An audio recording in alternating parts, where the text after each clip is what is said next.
Bonjour tout le monde, aujourd'hui on stérilise des haricots verts.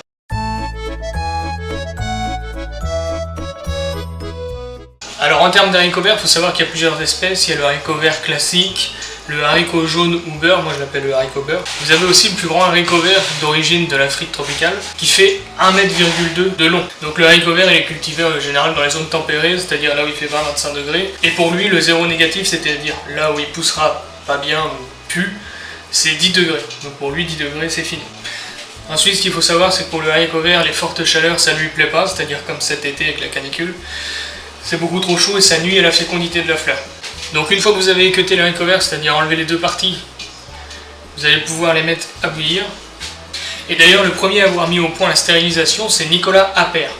Donc c'est lui qui au 19e siècle a mis en place la stérilisation, c'est lui qui a inventé le fait de conserver les aliments en les faisant bouillir à très haute température pour qu'ils se conservent même pendant les périodes de non-récolte, c'est-à-dire en hiver.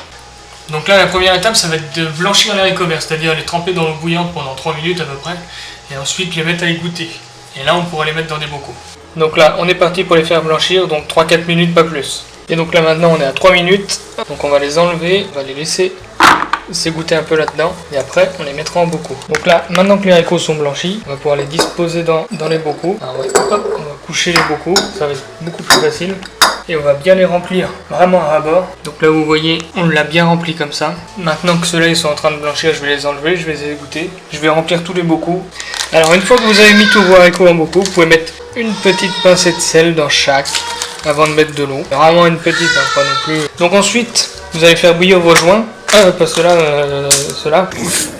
Donc là vous faites bouillir vos joints, pas forcément trop longtemps mais il faut qu'ils soient bouillis. Ensuite l'eau de la casserole que j'ai fait blanchir les haricots tout à l'heure, je l'ai mis dans la grosse gamelle pour les stériliser, ça évite de gaspiller de l'eau. Donc là vous avez mis vos haricots, vous avez mis votre fleur de sel, maintenant vous mettez de l'eau chaude et vous remplissez vos bocaux avec, jusqu'à recouvrir un haricot vert. Alors le joint c'est pas compliqué, vous le mettez sur votre couvercle comme ça. Et voilà, il faut surtout bien que les bords soient mis dedans, et impeccable, votre joint est bien mis. Donc là maintenant, vous pouvez disposer vos bocaux dans votre eau brûlante, sans vous brûler bien sûr. Et une fois que vous avez fait ça, vous laissez 1h30 à bouillir. Et une fois que les 1h30 sont passées, vous éteignez la casserole, mais vous laissez vos bocaux dedans à refroidir. Et donc voilà, 1h30, enfin 1h30, 1h30 de cuisson plus tard, entre guillemets de stérilisation plus tard. Vous laissez reposer dans votre casserole comme je vous ai dit, et vous avez des bocaux qui vous tiendront tout l'hiver. Et bien j'espère que cette vidéo vous aura plu. Si ça vous a plu, n'hésitez pas à mettre j'aime, n'hésitez pas à vous abonner. Et n'hésitez pas à laisser un petit commentaire aussi si vous voulez.